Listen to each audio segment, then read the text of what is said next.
నమస్తే, welcome to MS TV. ముందుగా వార్తల్లోని ముఖ్యాంశాలు. ఆంధ్రప్రదేశ్కు కావాల్సింది పాలకులు కాదని ప్రశ్నించే గొంతుకలని తెలంగాణ ముఖ్యమంత్రి రేవంత్ రెడ్డి అన్నారు. ఆ ఇద్దరు పాలించే నాయకులు కావాలనుకుంటున్నారే తప్ప ప్రశ్నించే గొంతుకలు కావాలనుకోవడం లేదని ఆయన విమర్శించారు. ఇక్కడి నాయకులకు ప్రశ్నించే తత్వం లేనందునే 10 ఏళ్లైనా పోలవరం పూర్తి కాలేదని, రాజధాని ఎక్కడో చెప్పలేని పరిస్థితి నెలకొందని, 10 ఏళ్లుగా ఇక్కడి పాలకులు ఆత్మగౌరవాన్ని ఢిల్లీకి తాకట్టు పెట్టారని ఆయన మండిపడ్డారు.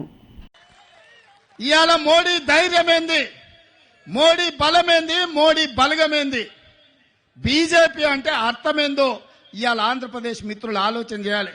బీజేపీ అంటే బాబు, జగన్, పవన్. ఈ ముగ్గురు బీజేపీ. బాబు, జగన్, పవన్, మోడీ బలం, మోడీ బలగం. ఇంక ఆంధ్రప్రదేశ్ ప్రజల కోసం మోడీ ఎందుకేం చేస్తాడు? ఎవరు గెలిచినా ఆయన దొడ్లోకి పోయేటోళ్లే.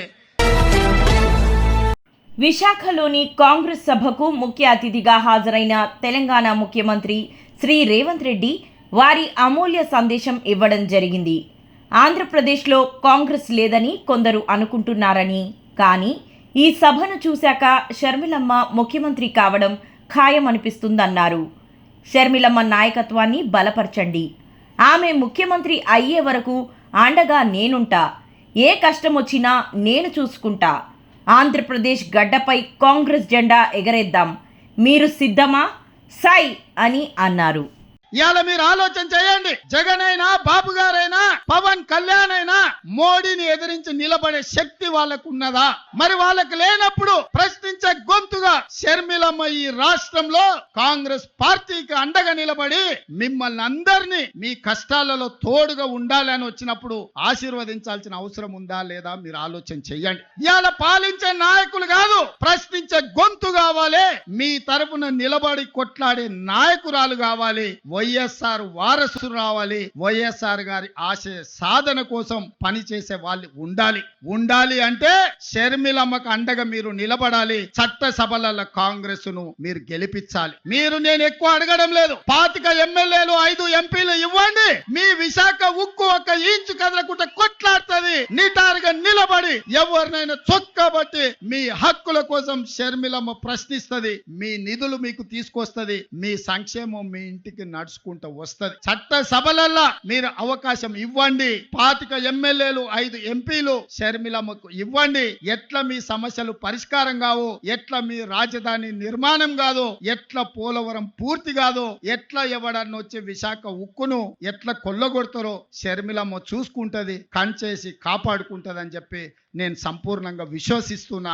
ఇవాళ నిజమైన వైఎస్ఆర్ అభిమానులకు, కాంగ్రెస్ పార్టీ కార్యకర్తలకు, ఆంధ్రప్రదేశ్ లో అనాథగా ఆలోచన చేస్తున్న ఇక్కడ యువకులకు ఈ రోజు నిర్ణయం తీసుకోవాలి. మీరు అనుకోవచ్చు 2 వైపులా ఉద్దండులాగా ఉన్నారు, మనతోని ఏడైతుందని. నేను ఒక్క మాట గుర్తు చేయదలుచుకున్నా. తెలంగాణలో కూడా గట్లే ఉండే. ఓ పక్కన మోడీ, ఇంకో పక్కన కేడీ. ఉప ఎన్నికలలో 3200 ఓట్లు వచ్చినాయి మాకు. ఆ ఎల్లు అన్నారు కాంగ్రెస్ పని అయిపోయింది, తట్టాబుట్ట జరుపుకున్నారు, ఉంటది కాంగ్రెస్ ఖాళీ అయిపోయిందని. కానీ అధైర్య పడలే, నిలబడి కొట్లాడినాం. ఢిల్లీ మోడీ మీద, గల్లీలో ఉన్న కేడీ మీద నిటారుగా నిలబడి కొట్లాడి మోడీని ఓడించినాం, కేడీని పడగొట్టినాం. తెలంగాణ రాష్ట్రం సిద్దిపేట జిల్లాలో జగదేత్పూర్ మండలంలో కొలువుదీరిన మదన దుర్గమ్మ అమ్మవారు కోరిన కోరికలు తీర్చే అమ్మవారుగా పిలుచుకుంటారని, దర్శించుకుని అమ్మవారి తీర్థ ప్రసాదాలు తీసుకోవాలని ఆలయ కమిటీ సభ్యులు కోరడం జరిగింది. ఈ ఆలయంలో గత 30 సంవత్సరాల నుండి దాతలు ముందుకు రావడం జరుగుతుందని తెలియజేశారు.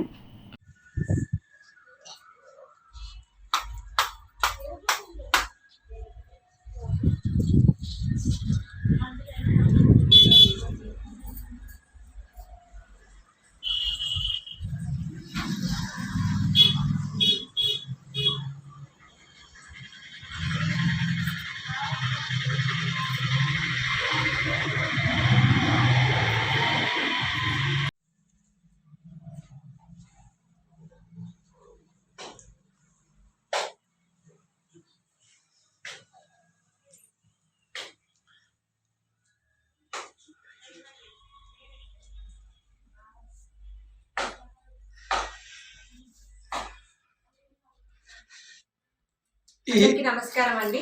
మనం చూస్తున్నది మధుర దుర్గామాత ఆలయం. ఈ ఆలయం జైదేపూర్ గ్రామంలో ఉంది, సిద్దిపేట డిస్టిక్, తెలంగాణ స్టేట్. ఇది జైదేపూర్లో ఉన్నటువంటి ఆలయం. ఈ ఆలయం గత 38 సంవత్సరాలుగా ఇక్కడ కొలువై ఉన్నారు అమ్మవారు. ఈ అమ్మవారి ప్రత్యేకత ఏంటంటే ఎలాంటి కోరికలు కోరుకున్నా కానీ అందరికి భక్తులకి కొంగు బంగారంగా నిలిచి ఆ కోరికలు నెరవేరుస్తూ ఉంటుంది. అందుకని ఇక్కడ ఈ చుట్టుప్రక్కల గ్రామ ప్రజలందరూ కూడా మరియు ఇక్కడికి దర్శించుకుని వెళ్ళినటువంటి వారు కూడా వాళ్ళ కోరికలు నెరవేరడంతో మళ్ళీ వచ్చి దర్శనం చేసుకోవడం లాంటివి జరుగుతూ ఉంటాయి. మన రాష్ట్రానికి ప్రత్యేక హోదా రావాలి అంటే కాంగ్రెస్ అధికారంలోకి రావాలి. విశాఖ స్టీల్ ప్లాంట్ ప్రభుత్వ రంగంలో ఉండాలంటే కాంగ్రెస్ అధికారంలోకి రావాలి. మా ప్రాణాలు అడ్డు వేసి అయినా విశాఖ స్టీల్ కోసం నిలబడతామని, పోరాడతామని మీ రాజశేఖర్ రెడ్డి బిడ్డ మాటిస్తుందన్నారు. ప్రత్యేక హోదా కావాలన్నా, పోలవరం కావాలన్నా, రాజధాని కావాలన్నా కాంగ్రెస్ పార్టీ అధికారంలోకి రావాలి. విశాఖ స్టీల్ ప్రైవేటైజ్ కాకుండా కాపాడుకోవాలంటే కూడా కాంగ్రెస్ పార్టీ అధికారంలోకి రావాలి. మళ్ళీ చెప్తున్నా, విశాఖ స్టీల్ కార్మికులు ఎంతమందో ఉన్నారు ఇక్కడ, మీకు మాటిచ్చి చెప్తున్నా. విశాఖ స్టీల్ ప్రైవేటైజ్ కావడానికి కాంగ్రెస్ పార్టీ ఒప్పుకోదు. మేమెవరమో ఒప్పుకోం. మీ పక్షాన మేము నిలబడతాం, మేము మీ పక్షాన పోరాటం చేస్తాం. విశాఖ స్టీల్ ఎప్పటికీ ప్రైవేటైజ్ కాదు. మా ప్రాణాలు అడ్డేసైనా సరే విశాఖ స్టీల్ కోసం కాంగ్రెస్ పార్టీ నిలబడుతుంది. విశాఖ స్టీల్ ను కాపాడుకునే ప్రతి ప్రయత్నము మీరు ఎప్పుడు పిలిస్తే అప్పుడు, ఎప్పుడు కేకేస్తే అప్పుడు కాంగ్రెస్ పార్టీ ప్రత్యక్షమైతుంది. మీకోసం పోరాటం చేస్తామని కాంగ్రెస్ పార్టీ తరపున మీ రాజశేఖర్ రెడ్డి బిడ్డ ఈ రోజు మీకు మాటిస్తుంది. మల్కాజ్గిరి ప్రభుత్వ జూనియర్ డిగ్రీ కళాశాలలో బోర్వెల్ పనులను ప్రారంభించిన మల్కాజ్గిరి పార్లమెంట్ బీఆర్ఎస్ పార్టీ అభ్యర్థి రాగిడి లక్ష్మారెడ్డి, ఎమ్మెల్యే మర్రి రాజశేఖర్ రెడ్డి ఈరోజు మల్కాజ్గిరి నియోజకవర్గంలో మల్కాజ్గిరి డివిజన్లో గల ప్రభుత్వ జూనియర్ డిగ్రీ కళాశాలలలో జలశక్తి మంత్రిత్వ శాఖ సెంట్రల్ గ్రౌండ్ వాటర్ బోర్డ్ వారి ఆధ్వర్యంలో ఏర్పాటు చేసిన బోర్వెల్ పనులను ప్రారంభించడం జరిగింది. ఈ కార్యక్రమంలో నియోజకవర్గ బీఆర్ఎస్ పార్టీ ముఖ్య నాయకులు, కార్యకర్తలు పెద్ద ఎత్తున పాల్గొన్నారు.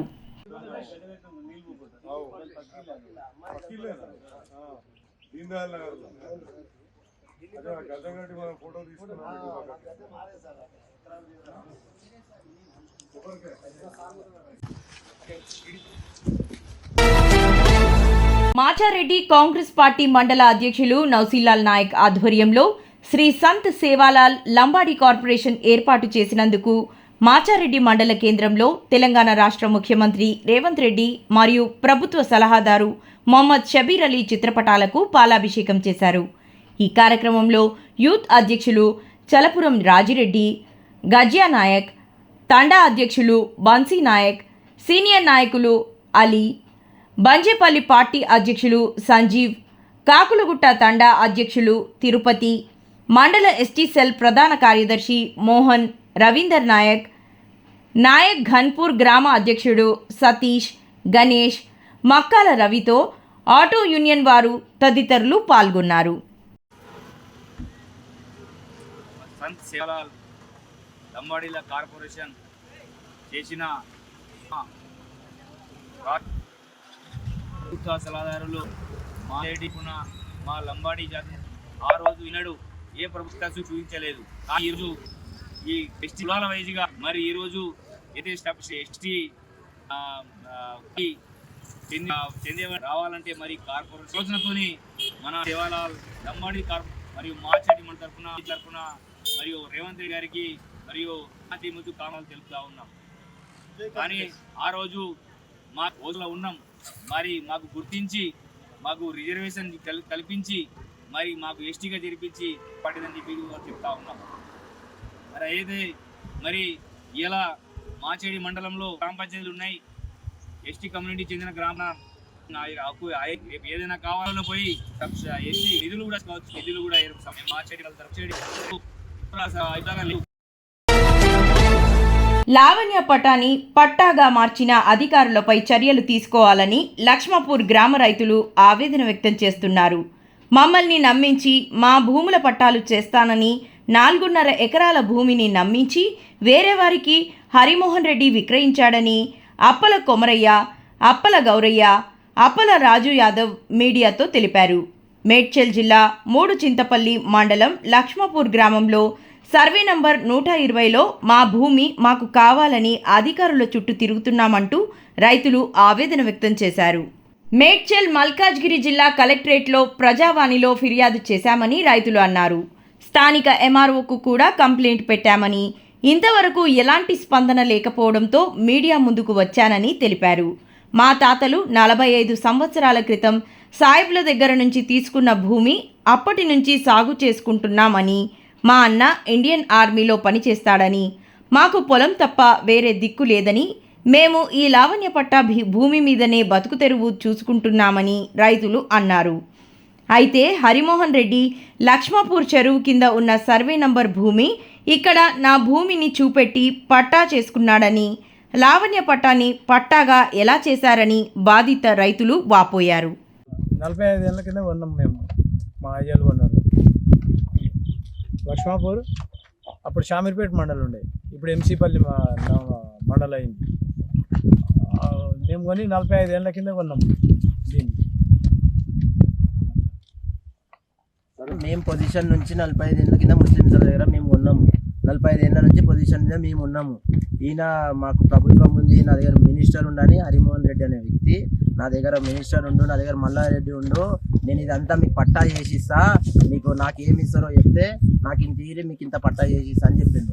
మా అన్న ఎక్స్ సర్వీస్ మ్యాన్, ఆయనకు కూడా కాదని చెప్పిండు ఎంఆర్ఓ. కానీ ఈయనకి ఎట్లా అయింది, ఎక్కడి నుంచి అయింది, ఈయనకు అధికారం ఎక్కడి నుంచి వచ్చింది అంత చేయనికి? మమ్మల్ని దౌర్జన్యం చేసిండు, మమ్మల్ని రానియకుట, మొత్తం ఊళ్ళో అందరినీ మనుషులను కొనిపించుకుంటా, తాగిపించుకుంటా, తినిపించుకుంటా. ఇవి పెద్ద మనిషిని కూడా 45 సంవత్సరాల నుంచి మేము ఉన్నామా లేదా చెప్పు కాక నువ్వు చెప్పు.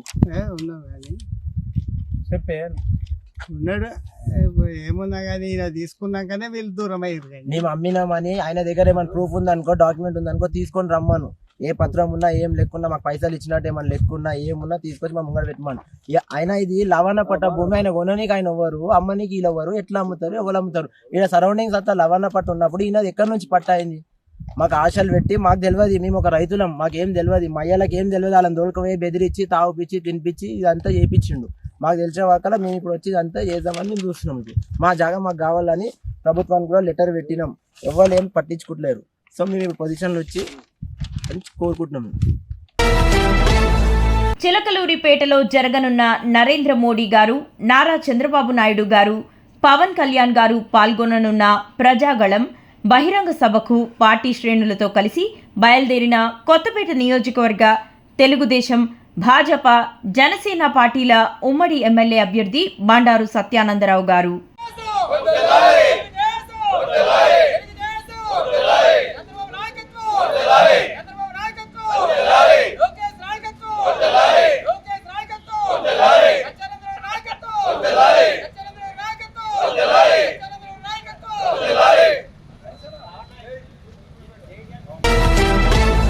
మాజీ మంత్రివర్యులు మేడ్చల్ ఎమ్మెల్యే చామకూర మల్లారెడ్డి గారి నివాసంలో మల్కాజ్గిరి పార్లమెంట్ సమావేశంలో పాల్గొన్న ఎమ్మెల్యేలు, ఎమ్మెల్సీలు మరియు మల్కాజ్గిరి పార్లమెంట్ బీఆర్ఎస్ అభ్యర్థి రాగిడి లక్ష్మారెడ్డి. ఈ సమావేశంలో మల్కాజ్గిరి పార్లమెంట్ పరిధిలోని ఎమ్మెల్యేలు, ఎమ్మెల్సీలు రాబో పార్లమెంట్ ఎన్నికల సందర్భంగా బీఆర్ఎస్ పార్టీ విజయానికి అందరూ సమిష్టిగా కృషి చేసి భారీ మెజారిటీతో మల్కాజ్గిరి పార్లమెంట్ ఎంపీ అభ్యర్థి రాగిడి లక్ష్మారెడ్డి గారిని అత్యధిక మెజారిటీతో గెలిపించాలని నిర్ణయించడం జరిగింది.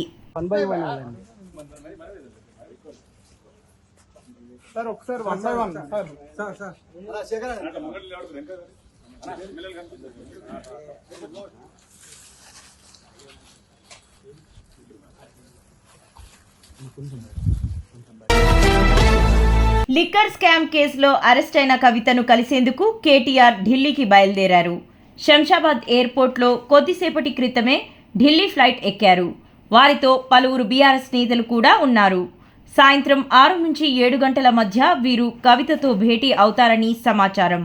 ప్రస్తుతం ఆమె ఢిల్లీలోని ఈడీ కస్టడీలో ఉన్నారు.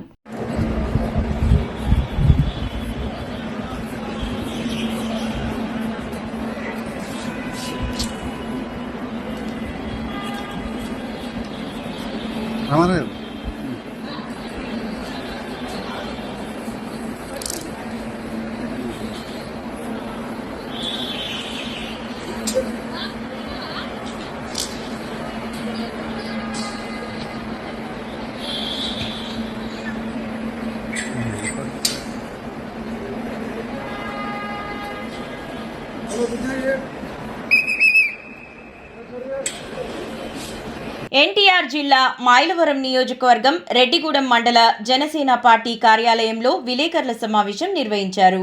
ఈ సమావేశంలో జనసేన పార్టీ నాయకులు తోట క్రాంతిబాబు మాట్లాడుతూ వైఎస్ఆర్సీపీ నీచమైన రాజకీయం చేస్తున్నారని, మైలవరం ఎమ్మెల్యే టికెట్ సర్నాల తిరుపతిరావుకి ఇచ్చి బీసీలకు ఇచ్చామని గొప్పలు చెప్పుకుంటున్నారని, కేవలం రెడ్డిల కనుసైగలలోనే తిరుపతిరావు అనే వ్యక్తి ఆడించినట్టు ఆడతాడని టికెట్ ఇచ్చారన్నారు. ఏది ఏమైనప్పటికీ ఈ ఎలక్షన్లో బీజేపీ, జనసేన, టీడీపీ పొత్తులతో అత్యధిక మెజారిటీతో గెలుపు ఖాయమని బల్లగుద్ది చెప్పారు. వైసీపీ పార్టీ అభ్యర్థుల లిస్ట్ని ప్రకటించింది. అందులో మన మైలవరం కాన్స్టిట్యూన్సీ నుంచి సర్నాల తిరుపతిరావు ఒక బీసీ క్యాండిడేట్కి ఇచ్చిందని చెప్పి చాలా గొప్పగా చెప్పుకుంటుంది. కానీ అందరికీ తెలియని విషయం ఏంటంటే ఇద్దరు పెద్ద రెడ్డిని ఇన్ఛార్జీలుగా పెట్టి సర్నాల తిరుపతిరావు గారిని టికెట్ అనౌన్స్ చేశాడు. ఈ సర్నాల తిరుపతిరావు గారు తుమ్మొచ్చిందన్న అంటే ఈ పెద్ద రెడ్లు ఎవరెవరు ఆగన్న ఒక్క తమ్ముడు ఒక నిమిషం ఆగంటే ముక్కు పట్టుకొని ఉంచిన పరిస్థితి సర్నాల తిరుపతిరావు గారిది. ఎందుకంటే ఆ పెద్ద రెడ్లు ఏం చెప్తే లెఫ్ట్ నడమని లెఫ్ట్ నడవాలి, రైట్ నడమని రైట్ నడవాలి చెప్పే పరిస్థితి వాళ్ళ సర్నాల తిరుపతిరావు గారిది. ఎందుకంటే ఒక సామాన్య కార్యకర్తకి ఇచ్చామని చెప్పుకోవడం తప్ప పెత్తనం మొత్తం కూడా ఇద్దరు పెద్ద రెడ్లు మాత్రమే చేస్తున్నారు. అలాంటి వ్యక్తికి ఇచ్చి మేము ఏదో బీసీకి ఇచ్చాం అని చెప్పుకోవడం తప్ప దానివల్ల ఉపయోగం ఏం లేదు. రేపు పొద్దున ఒకలా గెలిచినా ఓడినా ఆ వ్యక్తికి అసలు నాకు తెలిసి చెక్ పవర్ కూడా ఇల్లే తీసేసుకున్నారు ఏమన్న పరిస్థితిలో వాళ్ళ వైసీపీ పార్టీ వ్యవహరిస్తుంది.